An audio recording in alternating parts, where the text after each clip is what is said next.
Hi, my name's Dot, and this is my 265-gallon aquarium.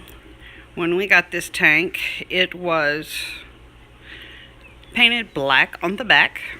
I set it outside. I did get it used. And I set it outside to disinfect in the sun, and the sun heated the back glass unevenly, and it cracked into 100 pieces. That's my bird trying to photobomb. Sorry. Anyway, we had to take the tank apart, order new glass, and completely put it back together.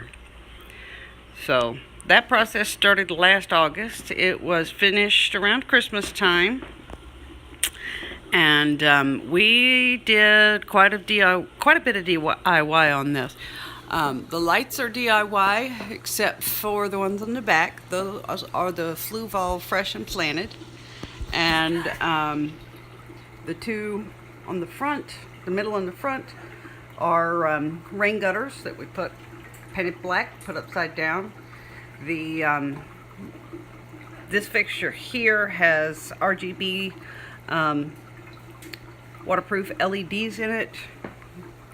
And that little thing right there is the sensor for the remote control. Those give us color and moonlighting, that sort of thing. These are basically recessed can lights. They're in the 6500K range. And we put 4 can lights in there that we special ordered. And they give us quite a bit of light and really good penetration. Those, along with the Fluval Fresh and Planted, make my plants quite happy, as you can see. We have angelfish in here that, let's see if you can see that. That's better. Angelfish that think they're always hungry. Pristelia tetras right there. And I've even got some ghost shrimp. There's one of them right there. That one kind of seems to like to stay in there. My Nerites, I've got mystery snails. Of course, I've got ram's horn snails in here. You can't keep those out. My Tillandra, my Pellia, Cryptospiralis, Java Fern, Anubias lanceolata, Anubias avzeli. That's Water Sprite, Amazon Sword, and that's Wisteria. And also the tall, skinny stuff is the Jungle Vallisneria. And then I've got Anubias nana up here, Bucephalandra, kind of spread out here, there, and everywhere. And then there's Java Fern Windelov, Pongeton, Anubias lanceolata, another Amazon Sword back behind that rock, and then, of course, more water wisteria. Back here is the Crinum natans that came in yesterday. It's beautiful stuff. I got most of my plants from Dustin's fish tank, and if you haven't seen him yet, he's got some killer plants. This is some Bulbitis that came in yesterday as well. Those are going to be tied to this piece of driftwood here, but I have to wait until the water change because I can't reach otherwise. And then the Crinum natans are going to float for a little bit because they need a few more roots for me to plant them in the substrate. We built this tank for this guy right here. His name is Godzilla. And yes, I have a large common Plecostomus in a planted tank. Yes, he rearranges. See, he dug a big hole down there. And I have everything tied to driftwood, or it is tied to a rock in the substrate. Nothing isn't tied to something or a weight. It's either weighted or tied to a rock, because otherwise this guy wouldn't move it around. But I'm making it work because I want it to work, and that's how it's going to be.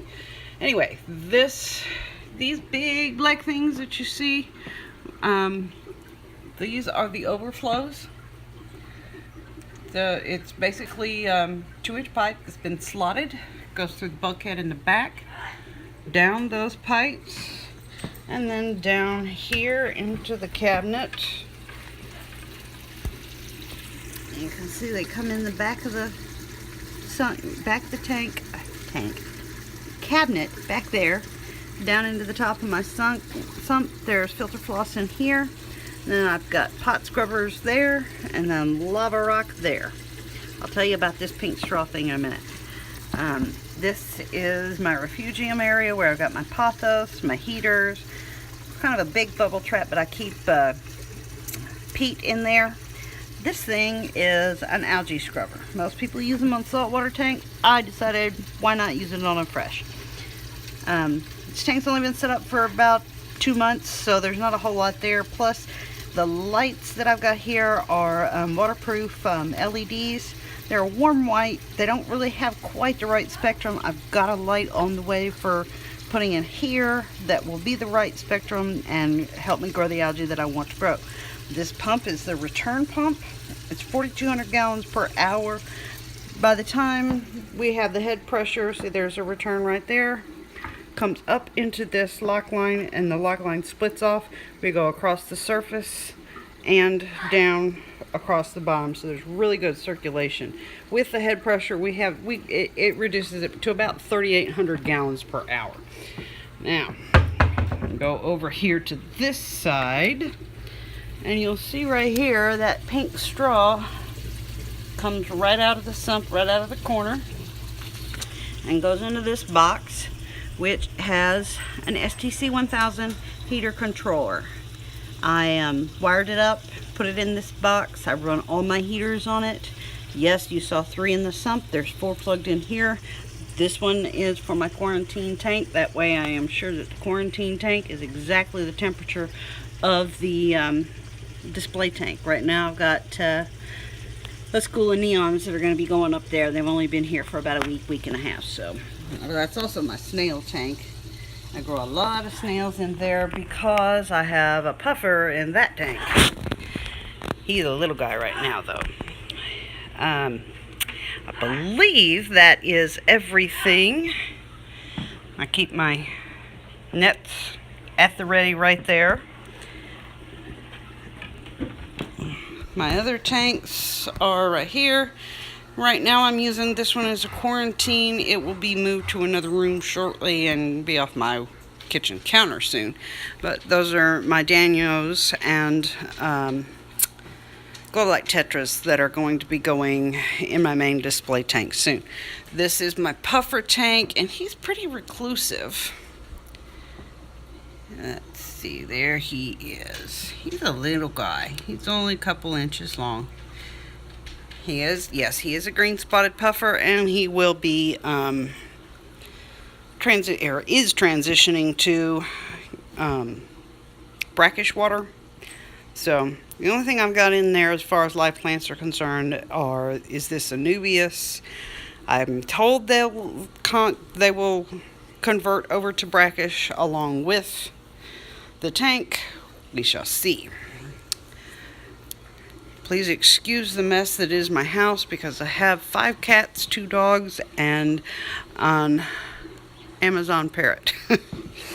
So, I believe that's everything. There's my green pleco, plushy plecostomus. And of course, we all have to come over here and say hello to Skipper. Say hello, Skipper. Skipper. You're not sure what to think of this camera. It really washes him out. Sorry about that. He's a lot prettier than this camera is showing up. He's not sure what to think of the camera. He's just going to sit there and look at me like I'm an idiot.